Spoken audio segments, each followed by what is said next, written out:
Howdy everyone, this is Grapevine with Uptown 101. This is my channel, Best Houston Apartments. Hey, we're at the Revl Heights, and we're on the 4th floor. This is a really cool game lounge and just fun lounge.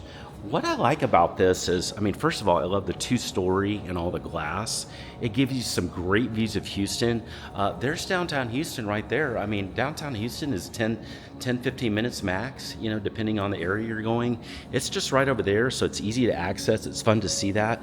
But then also, look at this fun room. First of all, I love it. It's got this wood ping pong table. It's wood. And it's amazing. And then skee ball. Oh, how cool is that? It's got skee ball, so that's super fun.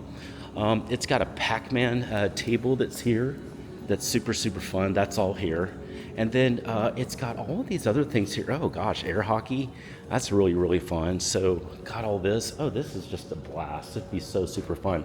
So this is all on the 1st floor. There is a 2nd floor up there too. We'll explore that in a second video. I think that's a co-working area, so we'll go see that in a minute. But it's a really pretty area. It's really big, and I can see having a lot of fun in here. Hey, if you have any questions anytime about anything you're seeing here at the Revl Heights, send me a text. Just use the number below.